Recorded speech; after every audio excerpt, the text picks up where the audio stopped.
And woe unto us this morning, saints, if we misapply Jesus' message and start to leave the same folk Jesus is outside with outside of our church. You see, Jesus is outside with the struggling single mother. Jesus is outside with the convicted felon. Jesus is outside with the wayward child or the drunk. Jesus said, I come for the sick and not just the well. And if Jesus is headed towards them to draw them in with his message of truth and love, then there's no way we can leave them outside when he's outside with them. There is a word from the Lord today that is recorded in the gospel according to Mark, first chapter. We'll be in conversation with verses 29 through 39 of that chapter. The gospel according to Mark, first chapter, 29 through 39. Hear ye the word of the Lord. And immediately he left the synagogue and entered the house of Simon and Andrew with James and John. Now Simon's mother-in-law lay ill with fever, and immediately they told him about her. And he came and took her by the hand and lifted her up. And the fever left her, and she began to serve them. That evening at sundown, they brought to him all who were sick or oppressed by demons. And the whole city was gathered together at the door. And he healed many who were sick with various diseases and cast out many demons. And he would not permit the demons to speak because they knew him. And rising very early in the morning, while it was still dark, he departed and went out to a desolate place, and there he prayed. And Simon and those who were with him searched for him, and they found him and said to him, everyone is looking for you. And he said to them, let us go on to the next town, that I may preach there also, for that is why I came out. And he went throughout all Galilee, preaching in their synagogues and casting out demons. This is the word of the Lord. For the brief time that we have together this morning, I would like to preach from the subject, we outside. We outside. Now, great and thankful, you'll have to excuse my lack of tactfulness in grammar this morning, but we outside. This is a phrase that has become the rallying cry for every 20-something with ill intentions this summer. The TikTok moniker has been made famous by various individuals chomping at the bit to get back out into the world to explore the city scene and expand their potential roster of suitors. If you want to know where these young folk are after 18 months of isolation, seclusion, and limited socialization, they'll be glad to tell you, we outside. You see, we outside has become a calling card of sorts, signaling to any and everyone that if you are interested, we'll be out here doing our thing and loving it. No, we're not overly concerned with being back in there. We've got something that we need to do out here. You can go out there looking for me, or you can go in the house looking for me, but I'm outside. You can look for me in there, but I'm out here. So too the crowds find themselves looking for Jesus this morning. They remember where he was last. Just the day before, he was healing the many inside a home within the city walls. And the whole city surrounding him, asking where he is, and all of a sudden, they can't find him. They look in the house all around, but what the scripture tells us this morning is that when they find Jesus, he tells them, I'm outside. You went to look for me in the house, but I'm outside. And could it be this morning, greater thankful, that we as a church have been so focused on what Jesus is going to do once we get back in this house that we've missed the fact that Jesus does his best work outside. You see, we're so anxious about what the future of the church will look like within the four walls that we lose sight of the fact that the future of the church is at the ends of the earth. could it be that the place that Jesus is about to move and make over and redeem is not the space that we've grown accustomed to seeing him labor? Maybe, just maybe, he's providing us with a different perspective and precedence in an unprecedented time. A call to proclaim him outside because he's demonstrated an ability to take care of what's been established on the inside. Because, see, the global church was the church before we got here, and it'll be a church after we leave. And if whatever we fear will tear it down actually does, then it wasn't much of a church to begin with. All I've come to communicate to you this morning through the text is that the gospel is to be carried out and not concealed within. The gospel of Jesus Christ is to be carried out and not concealed within. You see, Jesus presents more like a celebrity than a king in the first chapter of this gospel. Jesus finds himself at the inception of Mark's writing about his healing ministry, and things are going well.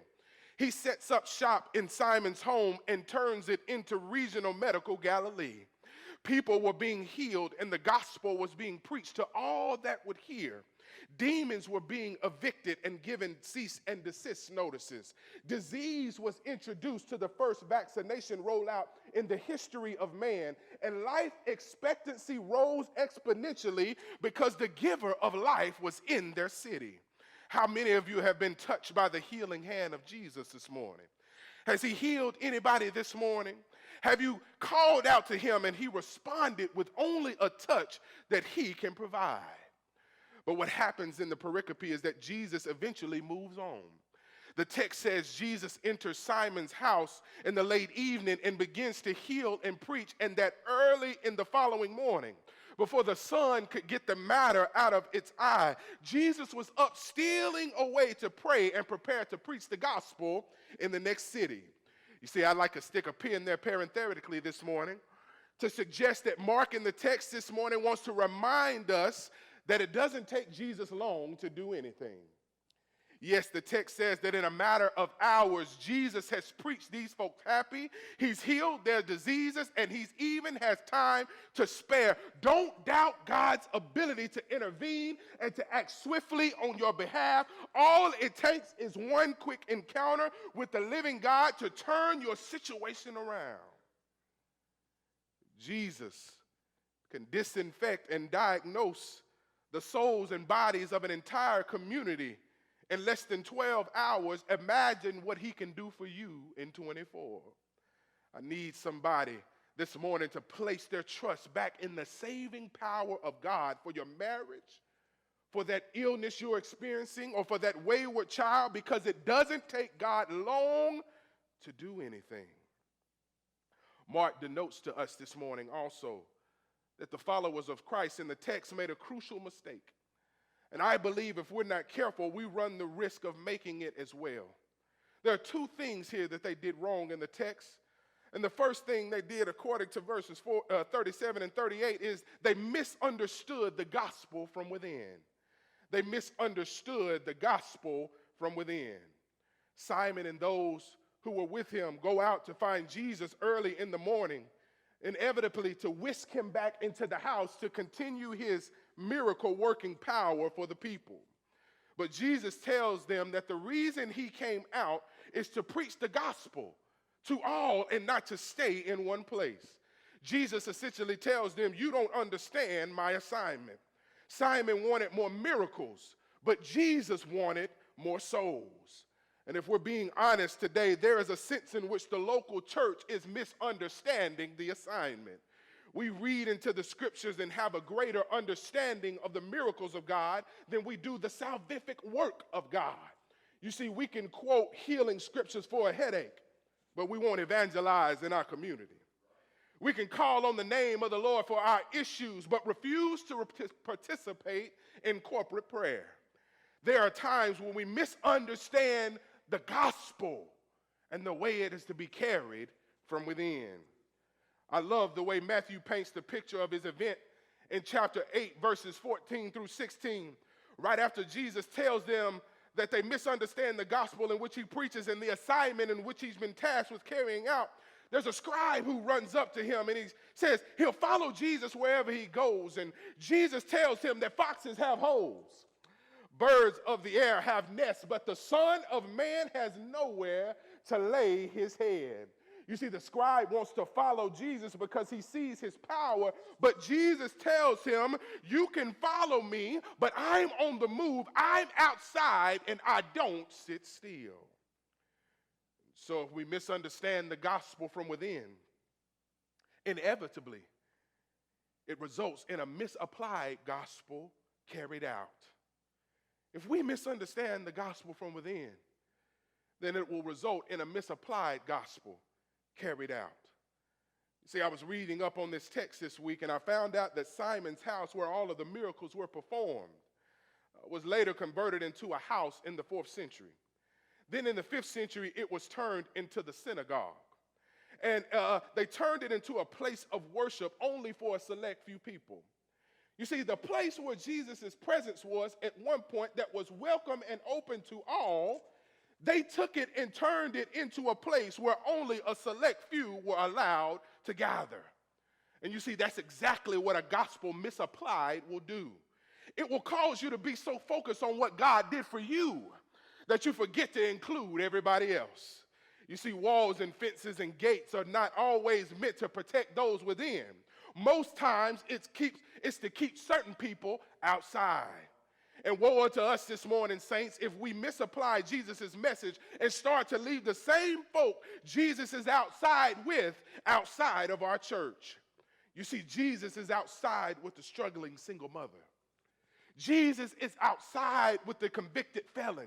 Jesus is outside with the wayward child or the drunk. Jesus said, I come for the sick and not just the well. And if Jesus is headed towards them to draw them in with his message of truth and love, then there's no way we can leave them outside when he's outside with them. Jesus is for the outsider. Jesus had long left Simon's house, but the people of Capernaum, centuries later, are still there waiting for him to come back and forgetting that he left and left them something to do as well.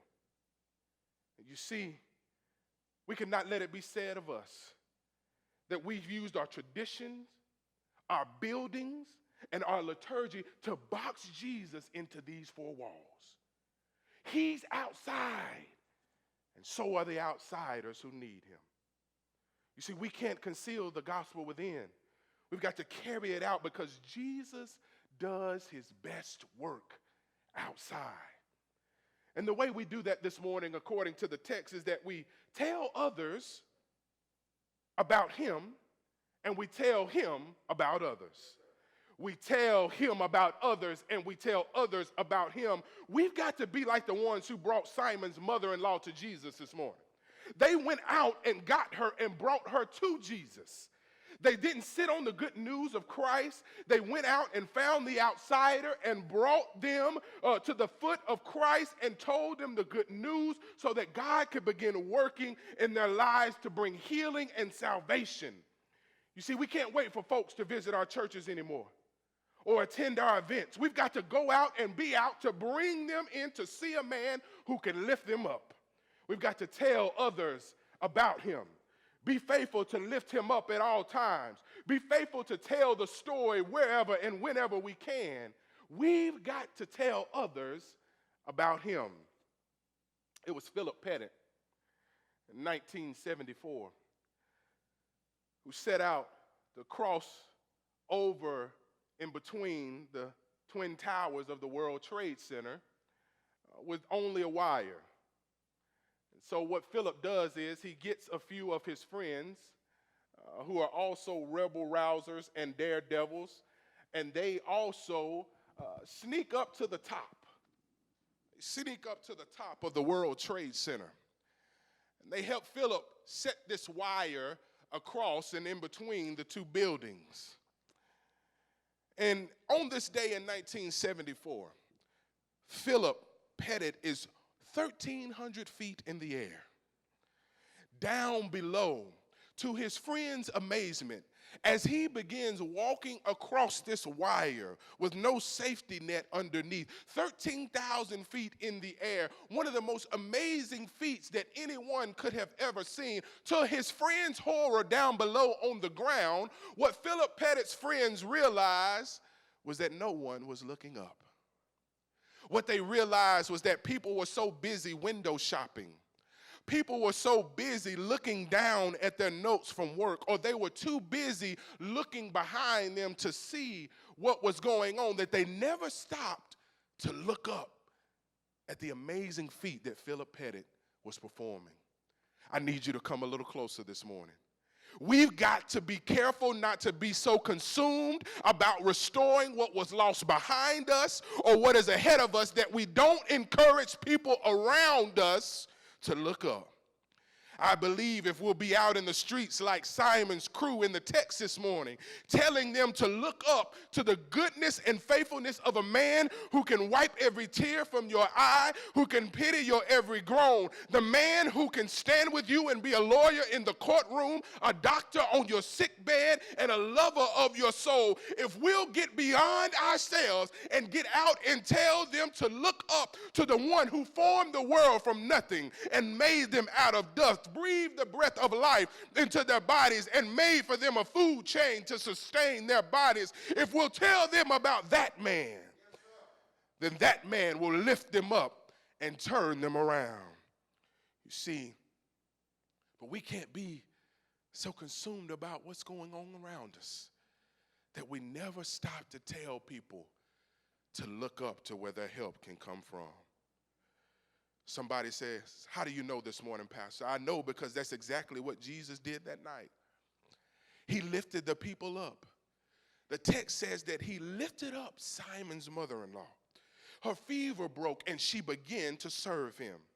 Then they went out and told some more folk, and they came, and he lifted them up in healing and salvation power as well. He preached, but then he touched in the house. And if he's preaching and touching, we just need to be faithful to tell creation to look upward to the one who can lift them up. You see, if we'll promote Jesus, then he'll do the heavy lifting. But notice what they did before they went out and got her. The text says they told him about her.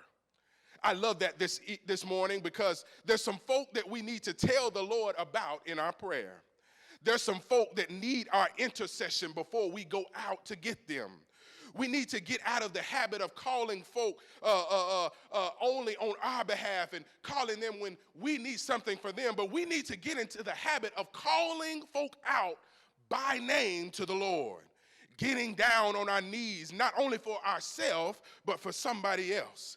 You see, we can't miss the fact that the people of God in the text had a mind not only to go out, but to tell the Lord about somebody else who needs him. Before we go see the lost, the sick, and the hurting, we need to tell them about Jesus. We need to be found praying to the Father, do not pass them by. We've got to be so altruistic in our prayer life that after we praise God, after we've asked him for forgiveness, the next thing out of our mouth should not be what's going on with us, how we need the Lord to touch us, and that's fine. The Lord is faithful and he is loving to hear us and to answer our prayer. But it is a powerful thing to intercede to the Lord for somebody else, especially someone who doesn't know him in the pardon of their sin. But you know what? I realize that there's a gap in my testimony this morning. There's a gap in what I proclaimed to you that Mark is saying in the text. And some of you may be thinking it.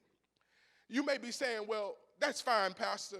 We'll tell others about him and we'll tell him about others. But you said in the beginning that we should be outside for the simple fact that Jesus does his best work outside. How do we know he does his best work outside when you said, and Mark is saying in the text, that the healing and the things that he did for the people were done inside? I'm glad you asked this morning. You see, let me take you back to John chapter 2. when Jesus sits down at some nuptials and turns it into a reception that we'll never forget by turning water into wine. When he did that, y'all, he was outside.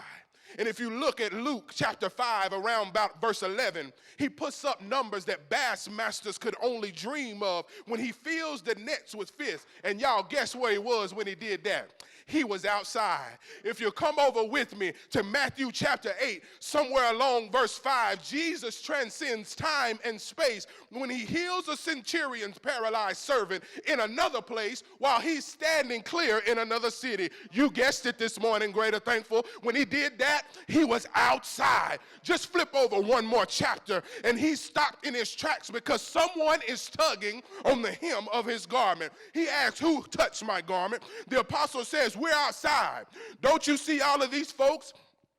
It could have been anyone, but Jesus, perceiving that the power had gone out from him, knew this was a special touch of faith. He looks at the woman with the issue of blood, and he tells her that your faith has made you whole. Go in peace and be healed of your sickness. And when he did that, y'all tell me where he was. He was outside. He had a habit of being invited to funerals and turning them into family reunion, and every time he did it, y'all, guess where he was? He was outside. And I could go on all day, but I've got to get out of here, and I know y'all ready to get to brunch this morning. But I've got one more example as I go to my seat. It was on a hill called Calvary.